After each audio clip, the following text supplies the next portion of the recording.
o Instagram.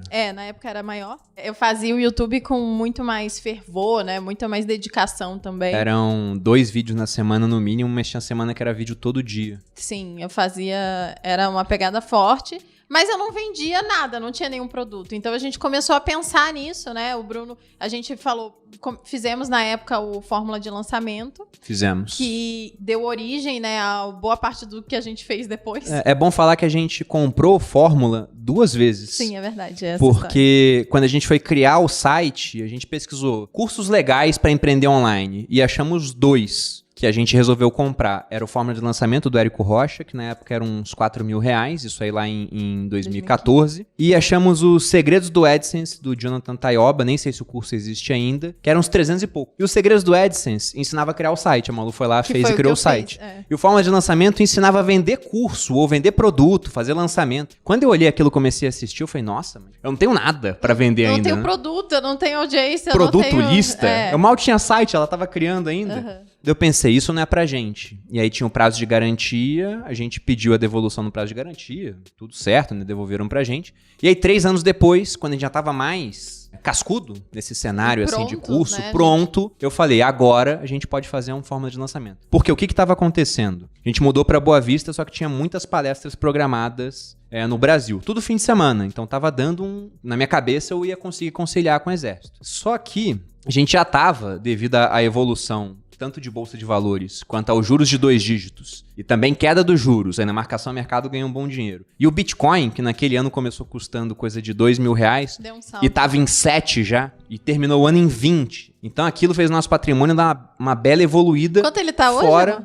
Hoje tá uns 190 mil aqui. Olha que loucura. Todo. E a gente achava que tinha valorizado pra caralho. E tinha, né, de 2 para 20 no final do ano. Mas o patrimônio tinha dado uma bela de uma evoluída, fora que ainda tava entrando o dinheiro das palestras, né? Sim. Que era um dinheiro legal que tava acontecendo. E aí eu fiquei super animado e eu falei, talvez a gente adiante os planos, porque eu já tava vendo essa questão da internet ruim, isso não tava legal. Só que teve uma coisa que foi essencial, que foi uma conversa que eu tive com o meu então comandante na época, que eu saí dessa conversa puto, saí realmente chateado, mas foi a melhor coisa que aconteceu naquele ano em termos de cair na real, sabe? De alguém te falar, olha, toma uma decisão. Porque eu tinha férias atrasadas, eu tinha chegado lá em Boa Vista com férias acumuladas do Rio de Janeiro, porque teve Olimpíada, um monte de coisa, não consegui tirar férias. Eu peguei parte desse tempo pra gente ir pra São Paulo, a Malu ia fazer uma cirurgia, mas depois da cirurgia, a Malu não ia poder ficar levantando o braço, ia ter certos cuidados. Eu falei, vou ficar aqui com você durante esse tempo. Só que assim que eu voltasse pra Boa Vista, ia ter um exercício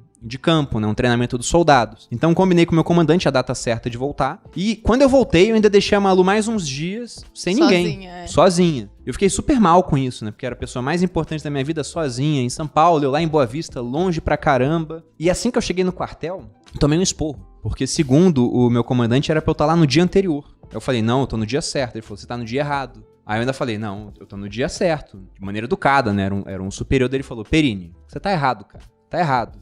E você tem que pensar melhor nas suas prioridades, porque você tá errado, você chegou atrasado. Aí quando ele falou isso, eu pensei, de fato, deixei a pessoa mais importante pra mim, minha esposa, sozinha em São Paulo, recém-operada, sendo que a gente tá num local que não tá favorecendo o negócio dela, que é um negócio altamente escalável, era o nosso pé no extremistão, que o Nassim Taleb fala, né? Em locais onde o resultado pode ser exponencial. O patrimônio já tava crescendo bastante, não era 1 milhão, faltava ainda uns 120 mil pra gente bater a meta do 1 milhão, quando eu pensei ali em ir embora. Só que já tava se encaminhando pra isso. E aí eu mandei mensagem pra Malu e falei, vou pedir demissão. E quando você voltar, né? Você volta pra gente arrumar as coisas e ir embora. A Malu, ela ficou meio chocada. Pra mim foi mais difícil do que pra ele, eu acho. Porque eu sou filha de militar também, né? Então sempre estive num cenário de segurança financeira, querendo ou não. Então meu pai ganhava bem, meu irmão também é militar, o Bruno era militar. Então sempre tive essa segurança financeira e largar isso era uma coisa bizarra pra mim. Como assim a gente não vai ter? E antes dos planos também. E antes dos planos. Então, demorou pra que o Bruno me convencesse que era uma decisão acertada e legal e segura ao mesmo tempo, porque não era tão segura, mas era. Depois que deu certo, foi genial, entendeu? Mas havia, logicamente, risco de que as coisas não saíssem como eu esperava, que né? não evoluísse da forma lógica. Somos pessoas inteligentes, a gente sabe que a gente poderia ter outros empregos e ganhar. Não, foi justamente uma coisa que a gente pensou. Sim. Se algo der errado... Que de pior pode acontecer. A gente tinha um dinheiro que investido já dava mais do que eu ganhava na época como militar. Além disso, tinha um negócio da Malu que tava escalando bastante. E aí essa renda era o suficiente pra gente pagar o nosso custo de vida e sobrava. Só que era o custo de vida anterior, lá do Rio de Janeiro, que a gente morava em Realengo. E aqui vale dizer que éramos pessoas muito mão de vacas, né? Muito econômicas. A gente não tinha nada, eu não ia no salão, eu era uma mulher totalmente diferente do que eu sou hoje. Hoje o que você gasta às vezes em um mês era o que a gente gastava em um ano. Eu não de comprava roupa, né? E não porque eu não gostava, né? Porque pra mim não fazia diferença, eu tava tinha outras prioridades, literalmente. Então, a gente não tinha nem móvel em casa. A gente não tinha isso. Eu não tinha... Mas você não tinha sofá, como é que você não era pobre? Porque eu não queria comprar. Não, isso eu falei pra Malu que era muito engraçado, porque geralmente o pessoal gosta de falar que teve um passado humilde, né? Então o cara que é rico, ele fala, já fui pobre. No caso da Malu, ela tava falando, eu nunca fui pobre, eu era classe média. E o pessoal, você era pobre sim que eu lembro. Só porque eu tinha porque você não tinha móvel em casa, você não tinha sofá, a casa era ruim, alagava em volta, que era a casa que a gente morava em Realengo. Porque era numa Rua Bernardo de Vasconcelos, que vira um rio no verão. Os cariocas vão saber. Não, quem é de Realengo vai saber o que eu tô falando aqui. Acontece umas 3 vezes no ano, mas acontece. Ele enche e aí não dá pra entrar. Só passa ônibus. E era ótimo pra gravar, porque ficava super silencioso. Era o melhor momento, quando tava alagado. Aí ficava silencioso, porque tinha muito carro que passava ali. Enfim, mas não era porque a gente tinha outra, a gente tava na vibe de guardar o dinheiro. E, né, tudo que podia, como o Bruno diz, em vez do sofá, vamos comprar Itaúsa. E a gente mandava ver, né?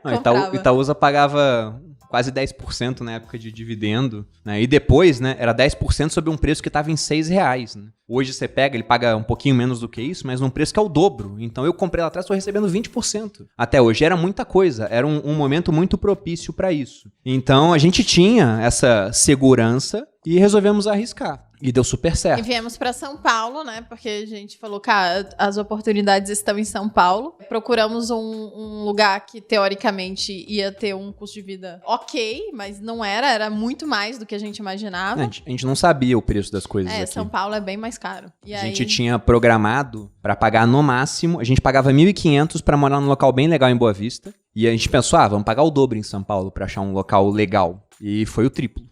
É verdade. Mas era um teste. E foi um teste que deu muito certo. Foi muito válido porque São Paulo é incrível em termos de negócio, de oportunidade. Aqui um café te dá um negócio de milhões, às vezes. Não, eu tô sentado aqui nessa mesa com o Kaique me gravando porque eu vim pra São Paulo, porque eu conheci o Nigro assim. Tô até pulando uma parte da história, mas porque é interessante comentar disso agora. Teve um evento, novamente um daqueles eventos que botam 1.500 pessoas na sala pra vender coisa mais cara. Eu fui num desses do escritor do livro Pai Rico, Pai Pobre, o Robert Kiyosaki. E lá naquele evento o Thiago Nigro estava também. E eu já conheci o Thiago Nigro, já tinha ouvido falar o nome dele antes, porque quando eu falei, né, olha, vou sair, né, pros meus amigos militares, eles falaram, mas vai sair pra fazer o quê? E o meu plano na época era ser o back-office da Malu. Eu pensei, vou ficar por trás das câmeras, como um administrador do negócio, vendo publicidade com empresas, né? Quem ou lançando outras pessoas. Percebe que isso era um plano furado, né? Onde você viu ele ficar atrás das câmeras? Eu mal sabia o que as câmeras me amavam, não sabia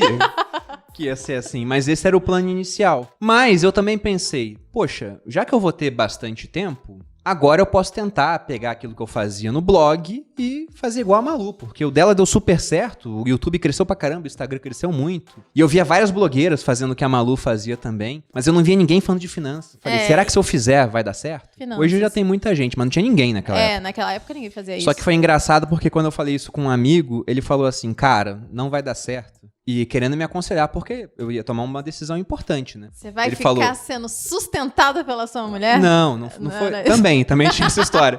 Mas não vai dar certo pelo seguinte, já tem cara fazendo isso. Aí citou 3 nomes, já tem o Gustavo Cerbasi, que o Cerbasi é antiquíssimo no nicho, né? Tinha a Natália Arcuri, que eu não conhecia e fui ver, tinha quase 500 mil no YouTube, e tinha um tal de Thiago Nigro. Um tal de Thiago Nigro. Que tinha uns 200 mil no YouTube. Falou, já tem 3 caras, o nicho tá saturado. Aí eu pensei, meu Deus, né? Olhando hoje, né? Você vê os caras com milhões, assim, gigantes, e deu certo, nossa, e um monte de outras pessoas vieram depois. E eu falei... Bom, será que tá saturado ou tá crescendo, né? Eu acho que vale a pena tentar. E a gente começou a tentar, foi assim que surgiu o Viver de Renda. E aí, quando eu fui no evento do Pai Rico, Pai Pobre, lá do Robert Kiyosaki, o Thiago Nigro tava lá. E ele passou por mim, na época ele não era tão famoso quanto é hoje, ele conseguia andar por um evento ainda com certa tranquilidade. Mas quando eu olhei o Thiago, cumprimentei ele, né? Pelo trabalho que ele fazia, a gente tirou uma foto junto, eu postei no Instagram, marquei ele lá. E aí o Thiago viu que eu existia. E disso surgiu a oportunidade para um café, a gente virou amigo. Eu fui pra Rico na época por conta do Thiago, gravamos juntos e começou uma relação que agora virou uma sociedade. Mas eu acabei pulando etapas da história, né? Vou